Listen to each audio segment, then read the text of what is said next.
Larry Sabata. Well, you don't need a summit to figure this one out, do you? $787 billion in stimulus.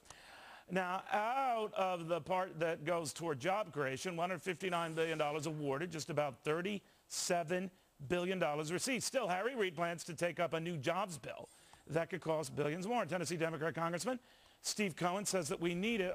Congressman, very good to have you. I'm looking at this chart here. We could show it again, Congressman. I don't know if you could see it from where you are. But we have committed a great deal of money, only a small fraction of which has actually gotten out.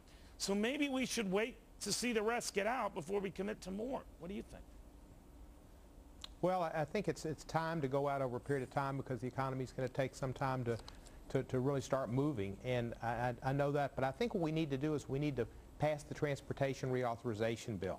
That's a favorite of Chairman Oberstar, Jim Oberstar of the Transportation Infrastructure Committee, of which I serve, and which I support too. And that would be a 6-year reauthorization, a $500 billion program that could be front-loaded and really put into our infrastructure, which helps produce jobs. And that would be spending to create jobs, but also in such a way as to make infrastructure that will continue to create and improve jobs over the years. And I think that's where our emphasis should be.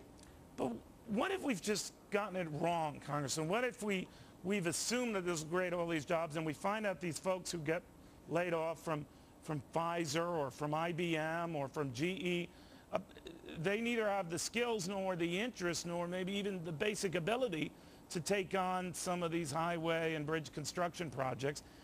And that's the problem, finding jobs for these guys and something that would match the talent of these guys.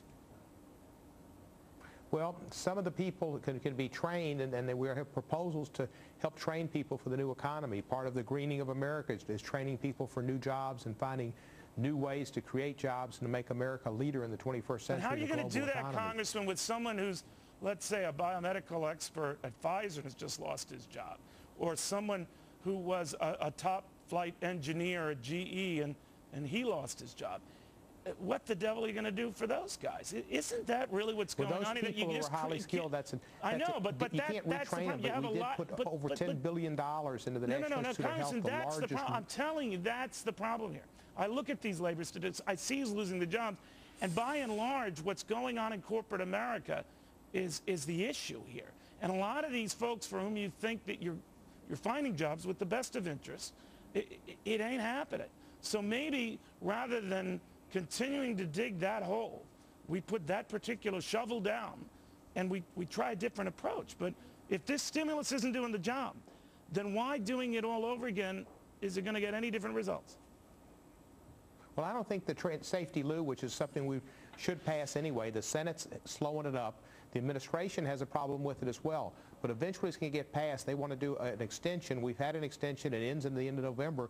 We need to pass that safety loo reauthorization, and that's something that's spending that we need in this economy for highways, for bridges, for airports, for rail, and to get that spent now and front load it. That's not really necessarily the same as what the stimulus was. It's probably not the same thing as what Leader Reid's talking about. Well, no, I see your point, but Congressman, the economy and create I'm sorry, jobs. I'm more clear. That's my fault. But I'm wondering if I'm a CEO, right? I'm wondering you're very nice. I'm wondering if the problem is more basic, sir. And by that I mean there are a lot of bosses who realize that their taxes are going to go up, that regulations on their businesses are going to go up.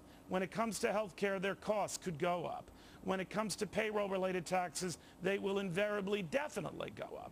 And they're pretty smart sort of numbers crunchers, and they're saying, why the heck would I want to hire workers in this environment? Isn't the problem not so much stimulus coming down the pike, but all these problems coming down the pike? And corporate America is telling you, no mas, stop it. Well, you know, I understand what you're saying, Neil, and I understand your perspective, but I do think that what we did, and it was a difficult vote for me and a lot of people to do it with the TARP, and what the ARRA has, and we've had this discussion, helped stem the loss of jobs, kept a lot of, over 1 million jobs is estimated by the administration, and that they kept the economy from falling off a precipice. You don't buy that. Do you? Oh, I do indeed. I don't think we passed the TARP, as much as I hated to do it. We've lost more than 3 million jobs. I don't know how many millions of jobs we'd have lost. We'd have lost the entire economic sector of this country and the financial basis of this country if we didn't pass that TARP to save the banks. But where do you get the 1 million? Where do you get the 1 million jobs we've saved? Well, there was a study that came out recently, 600 and something thousand from from the stimulus spending and $300,000 from the tax cuts. You know, a third of what we did with the American Recovery and Reinvestment Act was tax cuts that went to 95 or 96% of the American public. They've received tax cuts. They've received monies, $250 to a lot of folks individually, Social Security recipients, veterans, people with railroad pensions, et cetera.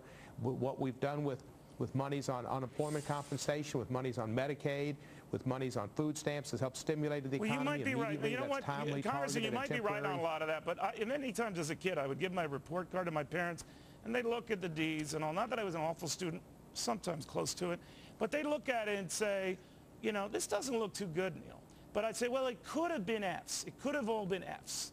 So it sounds to me like we're redoing the math. You know, I've been doing this for quite a few years, Congressman, and we usually had this basic litmus test.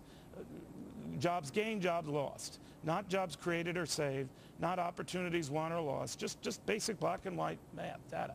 And I know what you're saying about things that potentially could have been saved. You might be right. But in the aggregate, we've lost these millions of jobs. And now we're placing our bets on stimulus that has not done much to reverse that. So it's like we're doubling down. But we also have, we've also done tax credits for creating new jobs, and I think that's important. But it's and not happening. It's not happening, right? We're not creating the new jobs. Well, with tax credits is the major way that the government can help incentivize business to do that. We just passed some changes in the tax laws to give businesses a better situation with the losses they've had over the last 5 years, to be able to take those. And we're trying to help business in so many different ways. All right. Well, Congressman, I should have shown my report card to you because you would have bought it. You would have bought it. But very good having you, sir. Thank you very, very much. Neil, you're always very nice, and I appreciate the discussion with you, and I don't believe you made any D's. Well, I hate to break it to you, sir, but anyway, that's another topic. Very good having you. Be well. All righty, Neil. Have a good day. Good week.